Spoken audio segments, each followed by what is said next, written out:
Now, the Electricity Company of Ghana, ECG, will from today begin the payment of independent power producers as agreed in the new payment offer reached last Friday following the threat by the IPPs to stop generation over an outstanding $1.7 billion debt. Managing Director of ECG, Samuel Dubik-Mahama, says the accounts of the IPPs will be credited once they fulfill their part of the deal, adding the ECG is in the position to pay the IPPs 100% based on the renegotiated terms with the individual IPPs.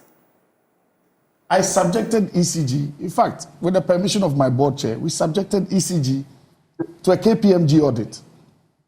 You see, Honorable churned out some figures. That's what I'm saying.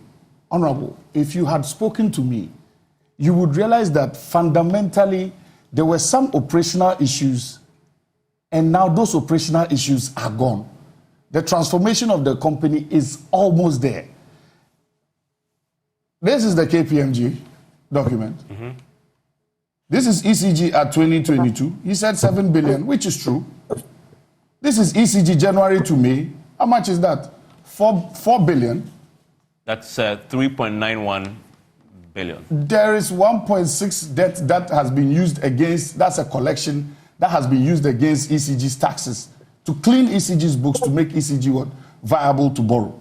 So that if you add this 1.6 to this 3.9, you're talking about 5-point-something billion as at what? May 2023. Can we still focus on this? So you're saying, to direct to his question, in July, you are in a position to pay IPPs 100% when they send you a bill. So what I'm saying to you is this.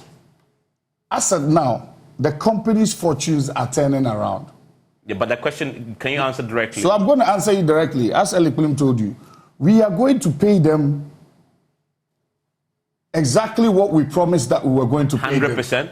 But that's again, before that, you're going to be mischievous with that, because I initially told you that as is now, with the bills they are bringing, it is not sustainable.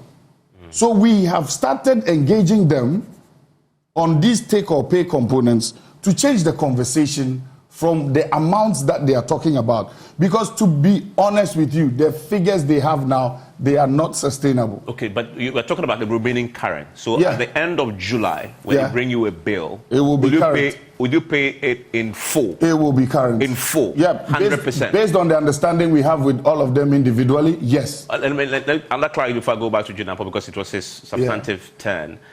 This 100%, is it based on a renegotiated contract? It's based on a renegotiated conversation on the financials, which at the end of the day, the Attorney General will look at because it has its own implications.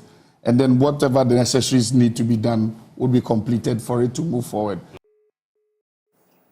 Meanwhile, CEO of the Chamber of IPPs, Elikwilim Apetogbo, says he has no knowledge of an agreement between ECG and individual IPPs to pay them 100% of the debt. I have indicated that he made an offer to us based on going forward. And I said generally we are expecting a solution to all our outstanding. Now, he is making a point that he has engaged all the IPPs individually and have come to an agreement. And to the best of my knowledge, there was no agreement like that because we have real-time information amongst ourselves. So I would be glad if we can confirm or clarify further. Well, ranking member on the Mines and Energy Committee, John Jinapo, is cautioning the ECG to hasten slowly in order not to falsely raise the hopes of the IPPs as well as Ghanaians. Your so-called ring fencing, it doesn't hold. Just this week, this Friday, they've submitted a memo. They want to borrow $620 million to pay Car Power's fuel, Letasco's fuel. All these are part of the legacy debt.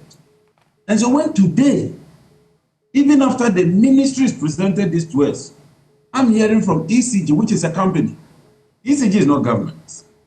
And saying that now you're going to ring-fence it, it sends very mixed signals.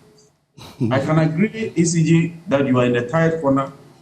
I can agree that things are difficult, but I think that we should tread cautiously in raising people's expectations. Even right on this program, the very IPPs you are engaging with, you are not in tandem with them.